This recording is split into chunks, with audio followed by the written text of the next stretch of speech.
I'm a firm believer in God would change your situation and the circumstances that I was handed. I did the best that I could in in that circumstance to make sure that they were comfortable, that nothing interfered with their daily living, and that I cooked every day for them, and that they had clean clothes and baths. So I feel those were the necessities of being a good guardian. The necessities of being a good guardian is making sure that you do the best for your kids, and even in the event that you're not in the best circumstances, that you make their circumstances the best until you can change.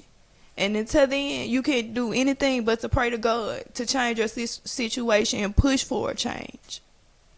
So, Carla, what made you intervene? I know you've been involved in a lot of community efforts. I know, I see you making donations, giving water, offering jobs to people. I see you advocating in the community a lot. What made you intervene and step in and do everything that you could, use your platform to highlight Callie's message? What made you get involved? Because I'm supposed to.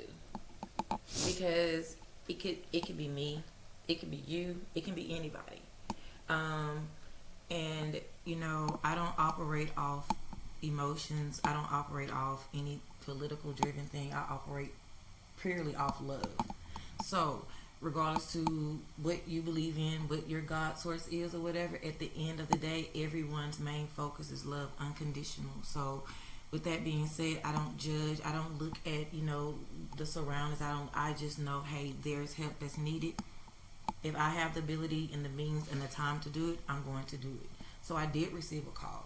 And, I actually seen it on Facebook, and I made a comment because everyone was, joking and laughing or whatever. And I'm like, hey, well, if she's in jail for neglect due to a roach infestation, what about the property management team?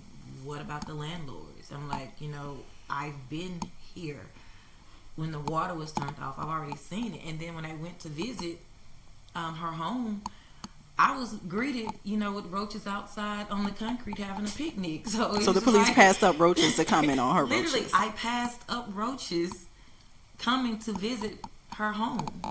So I'm just like, hey, let's think about this thing.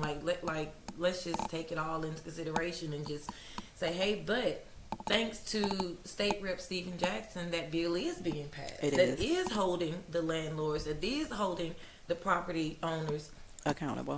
Correct. Because that's what it has been for so long. So, yes, if I can afford this, and this is what I can afford, that does not mean I have to then also live in uninhabitable conditions. No. So, and just to be clear, because it's been said out there, Miss Callie is not a squatter. Miss Callie pays rent. Right. No matter what other sources are involved for that rent being paid that month or any other month, they were getting their funds. Right. Okay. So with that being said, we're just gonna let that go, because squatters don't get an envelope saying, hey, we can't accept this payment from last month. Squatters don't get notifications, hey, we can't accept the payment for this month. Squatters don't do that. Yeah. So I just want to just put that at bay. I don't blame anybody without primarily blaming the property owners and the management team. Okay, that is how we got here. Absolutely. Regardless of what the call was about, if they seen something that they felt, and that's just an opinion, because there was another gentleman, they said he came in, he have any furniture. Well, I just want to be clear. What may not be furniture to one person can be furniture to the next. Exactly. A futon may not be a sofa to somebody, but it's all someone else got and can afford. An air mattress may not be a bed, but that's a bed for someone else. So let's try to ease up on, they don't have any furniture.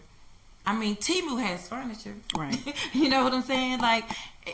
We have to stop doing that. An air mattress is a bed. Absolutely. It's not a floor. It's not a floor. Okay? We were kids. Some kids slept on pallets to take naps. Absolutely.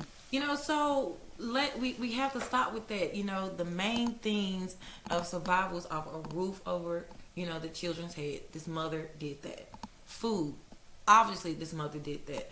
If you live in a roach infested building, why would you buy food? A loaf of bread wouldn't last. You don't. You buy things daily. And I Daily. have Walmart receipts every day Yeah. while I buy food. You can't cook without properly storing food. So if you have a roach infestation, why would it make sense to leave food out for roaches to eat? To make the infestation bigger. Exactly. Correct. Why would you not have food prepared that's covered? Like any food that my kids eat, if they don't eat it that same day, it gets thrown in the trash. It gets thrown in the trash because honestly, like why would you just sit there and think that my means of living are your means of living? We live two different lifestyles. Just because you live in a buttered up home, nice comfy home, doesn't mean that I make the best out of my home with what I have. Because any circumstance that I am in, I try my best to make the best of it. And in the midst of making the best of it, I always make sure that those kids have clean clothes. I cook every day. My kids don't eat warm up meals or quick meals. And there's nothing wrong with that. But for you to demean me and say that, oh, there's no food in the house, or oh, there's roaches in the food. It's not so, because I buy food every day for my kids. I cook every day for my kids, regardless of what I'm doing.